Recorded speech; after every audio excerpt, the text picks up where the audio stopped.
too well because you have an exercise that you have to do. Leave it right there. Good morning. I want Mr. Beecher to leave this here for a second because this is where I am. Okay, I'm a cosmetologist or a hairstylist, all right?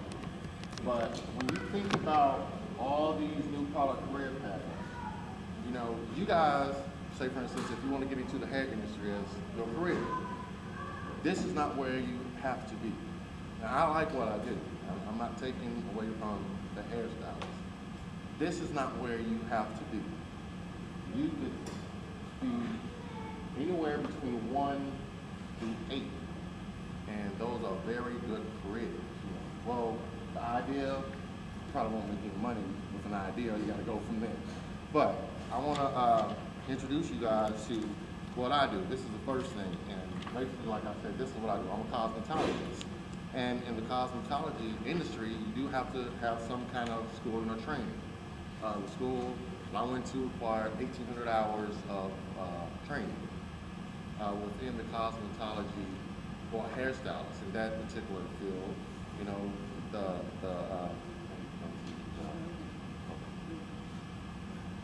well, in the cosmetologist, you know, there's different things that I do. As you can see, I do haircuts, color, styling, do perms, whatnot. But and then everybody always talks about how much. Everybody wants to talk about money. How much money can I make? Well, it depends on your clientele, your location, and how good you are. But the average income for a hairstylist can range from $35,000 to $60,000 a year. I know hairstylists that make over $100,000 a year, which is very good, but it depends on their location and their clientele and what you want to charge, okay? And there's other things that you can do in the hair industry besides hair, like an esthetician. And in the esthetician field, you know, you do facials, waxing, skin treatments, apply makeup, and you can have those jobs in spas, hotels, medical practices, or even on cruise ships. That'd be a pretty good job to have. Travel the world on a ship and get paid for it. Their average income can range from $16,000 to $70,000 a year. And this is without tips. You know, you can make more than that when you throw your tips into it.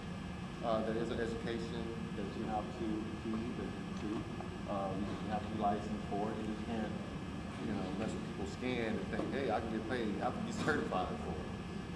One of the other careers in cosmetology is a manicurist. And pretty much what the manicurist does, they usually interact with the client and they apply nails or things like that. You can see where you can actually perform these jobs in a salon, spa, or hotel. Their average income will be $20,000 and $40,000 a year without tips. But you got to keep in mind that it depends on where you work. You know, this is just an average. You know, this is not set in stone. You know, so don't think, well, I'm going to make $40,000 a year if I'm going to be a manicurist. That's not true. You can make as much as you put into it, pretty much. Another field in the cosmetology industry is massage therapists. And you can see the different massages that you can actually do on your client. Swedish, aromatherapy, the hot stone, the tissue. And you can also have this job at spas, hotels, or cruise ships. Their average income is $21,000 to $70,000 a year, which is, you know, not bad money. But basically, what I want to share with you guys is that you do not, just keep in mind that in the hair industry, like Demetria said, you know, it's a $1 billion business. And you don't have to actually be hands-on with your client, okay?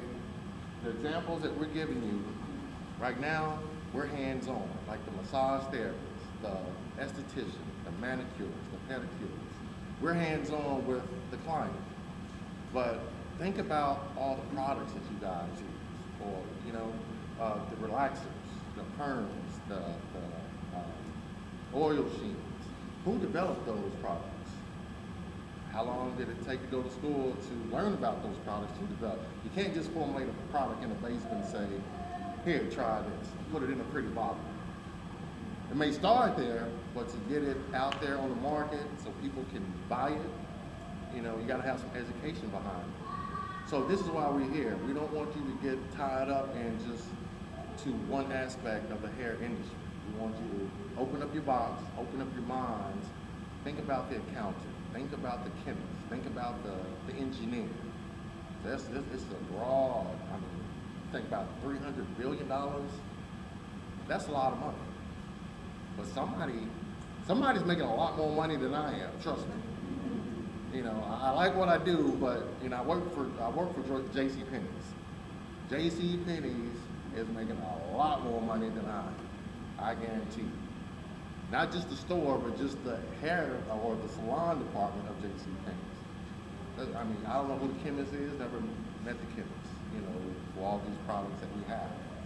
But I'm telling you, you have to think beyond what you can see. Look beyond that, because it's unreal what you guys can do if you put your mind to it, if you are interested in the hair industry. The marketing department, okay? In marketing, there's jobs such as product marketing manager, brand segment marketing manager, consumer research manager. Their average salary can be $35,000 to $110,000 a year. And research and development of a product. And what they do is develop new products with input for marketing, develops new process. So, I mean, just I want you guys. Actually, I have to leave here because I do have an appointment at 11 o'clock. Have to apply. Have an 11 o'clock appointment. Have to apply a relaxer on one of my clients. And as sometimes when I'm doing a client, I'm thinking, man, you know, I'm using this product, and I have to talk to my wife. Remember, we had a conversation, and I was doing this young lady's hair, and it was really curly, and I'm thinking, man, I wish they had a product to help knock those curls out. And I said, Terry, what would I have to do to actually come up with a product to help straighten hair for clients that didn't want a relaxer, they didn't want permanent chemicals? And so I started kicking the ball around to see what I had to do, and Terry said, well, you need to find somebody to do the research, you need to know some chemists or whatnot, but that's you know, so I'm opening up my mind to different areas of what I actually do. So I've got to go put this permanent chemical on this lady's hair and hope it doesn't burn. Hope I can get it on, get it off in time, but I wish I could stay a little longer and talk more with you guys, but thanks for inviting me here, and Demetra and the other links, I'm sure they're gonna finish up. And at any time, if I can be some help and give my expertise, I will. And you have a great morning. So, how many of you have had a sugaring skin treatment or a mud treatment or a one person in the room? I don't know. Have you had one? Sugar?